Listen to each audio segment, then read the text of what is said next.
Here's another new word I can look up. Mellifluous. When did you start looking up words, George? Remember last week when my friend Dutch had his appendix out? I went to the hospital and they said he was in the solarium. Well, a cold chill went up my spine. I said, oh, Lord, Dutch has lost his mind. But you know what the solarium turned out to be? A sunroom. That's right. Well, if I'd known that Dutch was just getting a tan, I wouldn't have run screaming down the hall. I looked strange, Dick. That's when I decided from now on I'm going to look up all the words I don't know. Oh, my marmalade's touching my eggs. I hate that. I hate it. I hate it. I hate it. Don't you think Stephanie is being a little too fastidious? Having high standards. I looked that up yesterday, Dick. You keep it up, you're going to be a regular thesaurus.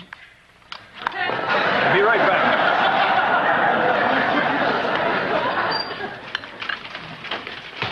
Dick. Oh, hi, Joanna. Hi, Michael. Dick, I have an important question for you. What's your favorite dessert? Strawberry shortcake. No, pie. Gee, I really thought I had that one. Why pie? Because that's what I told the Pie Bake-Off Committee, and they made you head judge. Well, I don't want to be head judge. Who does, Dick? But this is a great opportunity to publicize your show. Look, Michael, that's not the image I want for the show. It's not dignified. I mean, judging pies is not something that, say, Edward R. Murrow would have done. I happen to know he would have, Dick. No, he wouldn't. Yes, he would. How can you say that? Dick, we can go round and round with this all day. The point is, do more of these promotional type events, and we'll be able to attract the big names to Vermont today. Not sleeping pills like that writer we've got Sunday. Gabriella Pudney? Who? Exactly. Michael, can't you get me out of this contest? It'd be a lot easier if they'd asked for you in the first place, Dick, but you sort of volunteered. Well, all right, as long as I'm getting what I wanted. Michael, I thought I heard your voice. Stephanie, how are you? I'm okay now, but I had marmalade touching my eggs. Oh, I hate that. I hate it. I hate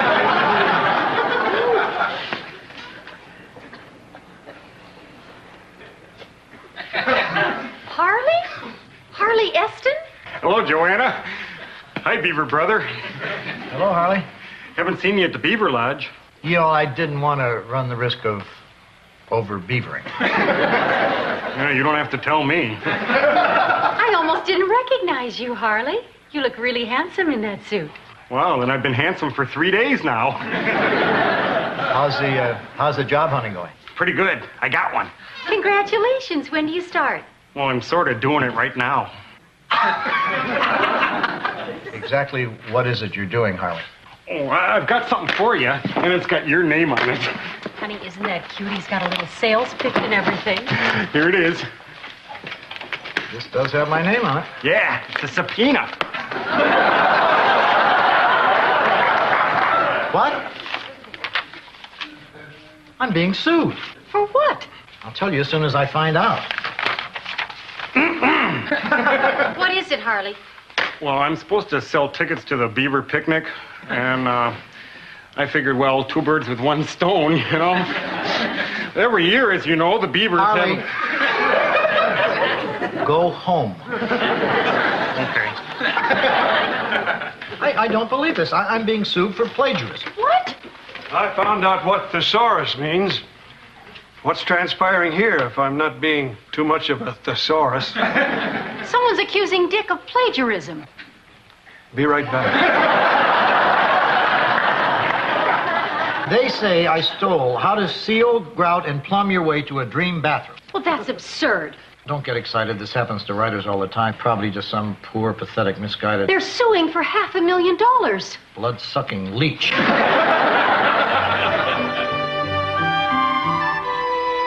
Nelson, I never heard of this guy. I never read his book. I mean, I thought of this myself. I typed it myself. I'm innocent. Dick, this is all very useful.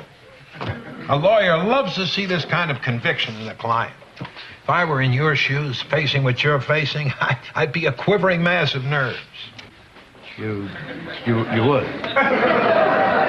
See, that's what I hate about this. You're a perfectly nice, innocent man. And this farmer, Whitley McVeigh, comes along. He hasn't written anything in his life. He's got no case whatsoever. But because he's finished with his plowing, he slaps a lawsuit on you. It just galls me, Dick. I love your conviction. The man is a nuisance, a nobody, a nothing. A blood-sucking leech. Right. Doesn't deserve to share the same planet with you. And the only way to handle a guy like this, Dick, is to settle. Dick, settling is the only way to go. But I'm innocent. You're coming at this with a layman's point of view. You're obviously confusing innocent with not guilty. I guess they're light years apart. Welcome to my world, Dick. See, what you have here is a large window of vulnerability. And I don't want that. See, if we go to court on this, you stand to lose everything you own and everything you love. If we settle, we'll make them sorry they ever started up with us. Dick, I hate it too. I mean, seriously, sometimes I don't know why I stay in this profession. It's probably the money. Yeah, but I don't want to settle. I want to fight it. I want to be vindicated. And I want to send Whitley McVeigh to the gas chamber. Dick, sit down, please.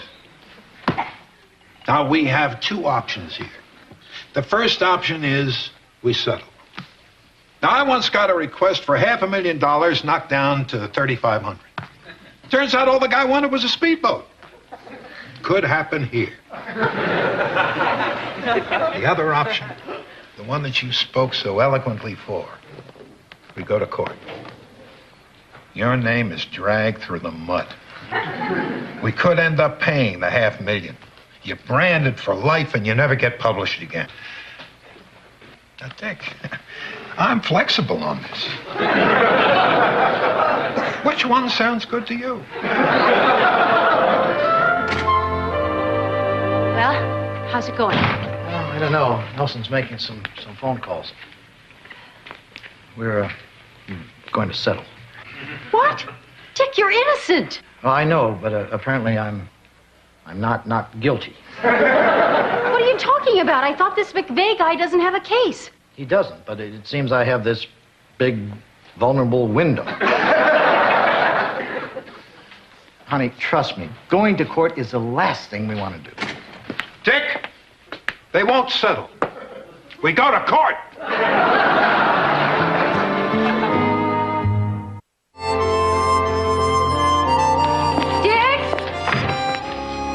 Dick, have you seen this? No. Dick Loudon sued for plagiarism. When did they start using red ink? Actually, honey, the story itself is pretty impartial. So continued on page 6, see thief. Well, that's the last time I take my lips to Peterson's drugs and stuff. What? I was buying lip liner this morning, and the pharmacist was telling everybody that he's not surprised you're a plagiarist because he once saw you pocket a roll of lifesavers. Ernie said that? Can you believe that guy? I mean, for 2 years I've been shopping there. We exchanged Christmas cards. And never in all that time have I once mentioned the fact that he has a nose you could open cans with. I stood up for you, Dick. I told him you were innocent, and he was petty, and his selection of lip liners was a major disappointment, and I stormed out. Sounds like you really chopped him off at the knees. Hi there. Hi, Michael. Stephanie, you look beautiful this morning. Except for my lips. Oh, yes. They're unlined. Dick, remember that pie judging contest you were so dead set against? Yeah. Pulled some strings. Got you out of it. Oh, and that writer you were iffy on, Gabriella Pudney? 86th. Michael, what's going on here? Nothing, just trying to keep you happy, Dick. What if I told you that I wanted to judge the pie contest and I demand to interview Gabriella Pudney? Well, you couldn't get the pie contest now if you begged. And Gabriella canceled. She said she was afraid you might loot and pillage her life's work. Articulate gal, would have made a fine guest. Who is doing the show? Actually, Dick, not you.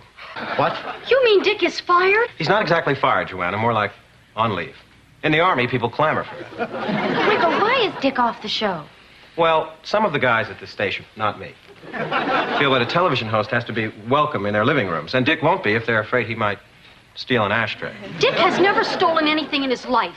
This whole thing really stinks. Joanna, please. Michael, this whole thing stinks. Michael, I am seeing a side of you that up until now I've managed to ignore.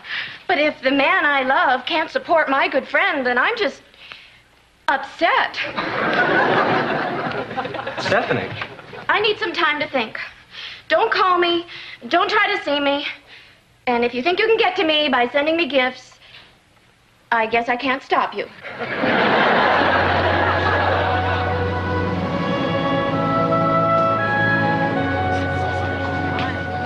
Good turnout.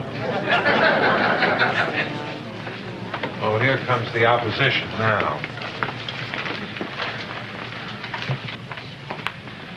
That's Whitley McVeigh. Uh-huh.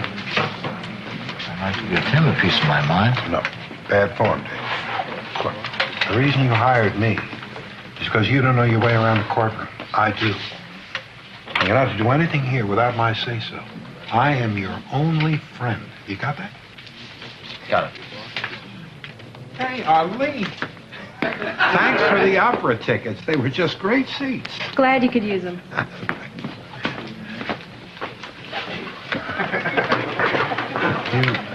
You want to ask him to sit with us?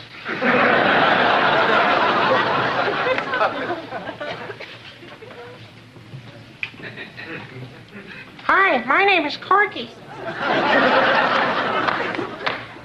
Hi, Corky. I love you very much, and I'd like to go home with you, and I'd like to bring my friend Michael, because he's a swell guy. Would you please read the letter that was sent to you by Mr. Loudon's publisher? Dear Mr. McVeigh, dear, ha! Thank you for submitting bathroom repair for our consideration. Unfortunately, it does not meet our needs at the present time. Well, you know what this is. It's just another fancy pants way of saying tough darts, farmer.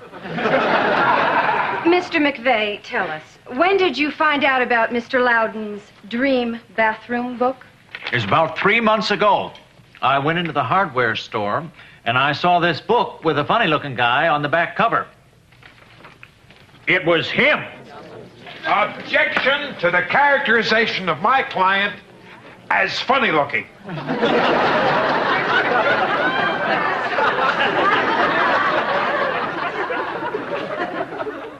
Sustained. And then what happened? Well, I bought the book. It was the same topic as mine. Had same number of chapters, same publisher, same everything. Well, about a week later, it hit me. He stole my book. Objection. Sustained. Your witness? Thank you. Mr. McVeigh, don't you think that $500,000 is an exorbitant amount of money? Exorbitant? Excessive, beyond reason.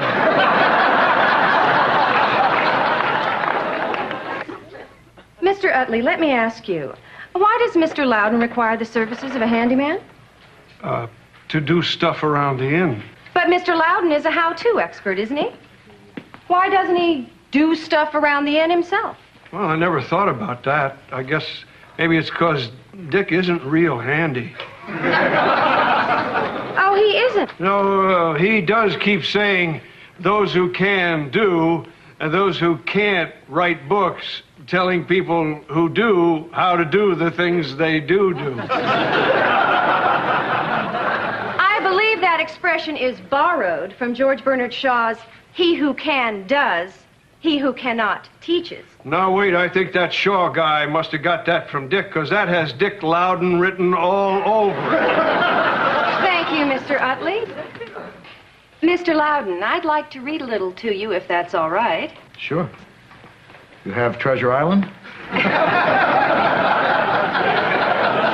No, but you should still find it interesting if I'm reading from your book.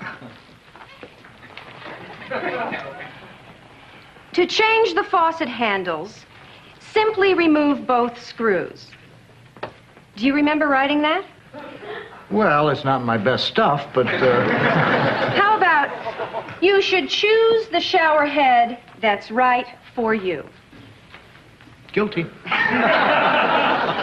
I have one more. Clean the tile carefully with a damp cloth. That sure sounds like me again. Your Honor, let the record show that the passages that I have just read aloud, which Mr. Loudon identified as his own, are from pages 6, 14, and 29 of Bathroom Repair, written by Mr. Whitley McVeigh. Oh, no. No further questions. Redirect, Your Honor.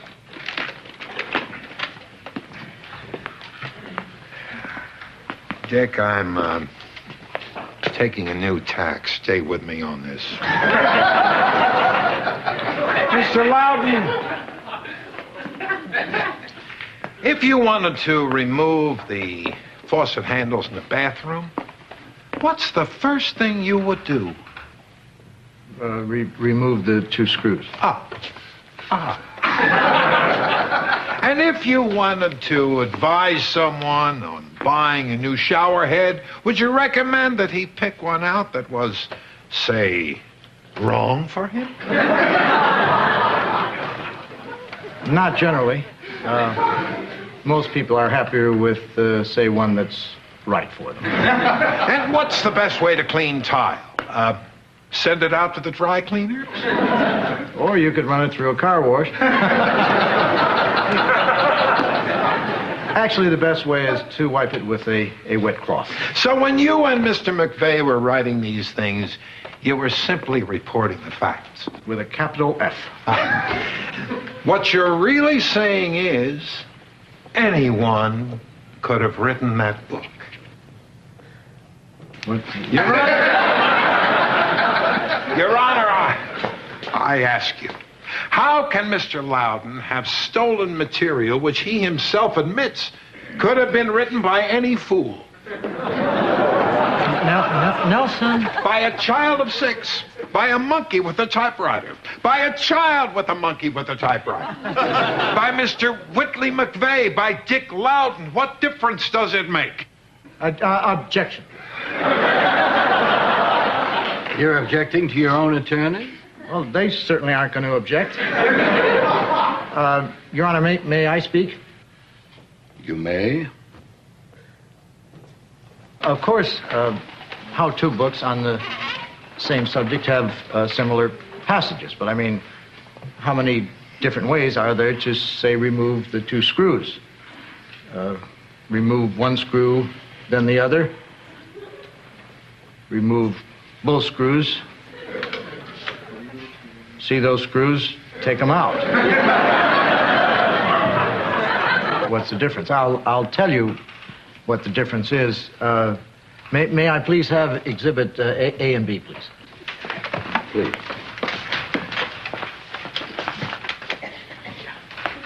I would like to read from Bathroom Repair by Whitley McVeigh. This is the first chapter of his book. Anyone who has a bathroom knows that it needs fixing. This book will help you fix it. But you'll need tools, too. Competent, I grant you. Now, I would like to read the first paragraph in my book. Imagine colors. Smooth and restful. An oasis of shimmering water, deep and cool. Plants of luscious green with bursting flowers. Mirrors bouncing images with a magician's quickness before your eyes. These words only begin to suggest what could be your dream bathroom. And these words are my words. That's lovely. Thank you, Mr. Loudon. I think we can dispense with the closing arguments. I am prepared to rule. In my opinion, Mr. Loudon's writing is unique. Cloying, but unique. But none of his book was derived from Mr. McVeigh's manuscript. I find for the defendant. Hold it, John. Well, Dick, we sure showed them. Arlene, you busy for dinner? Oh, honey. Oh, I always knew you'd win. Congratulations. Yeah, they declared the book mine and bad. Well, I just hope that Shaw guy doesn't hear about this. We could be back here in a week. Dick, I'm awfully glad things turn out this way. I always knew they would. In view of this verdict, I'm officially authorized to invite you back into the Vermont Today family. I hope we can let bygones be bygones. Well, Michael, I don't know. You behaved rather badly. I really... Come on, Dick. All right, I forgive you. Oh. Well, shall we go home? No, I've got a better idea. Let's go down to the hardware store and see if they got any of your books.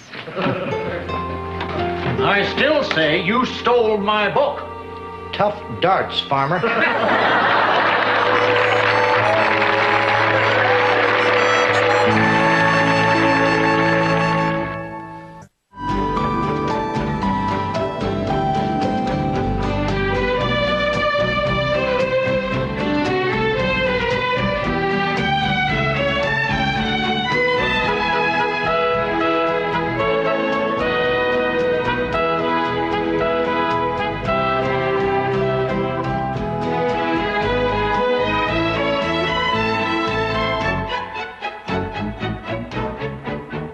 Meow.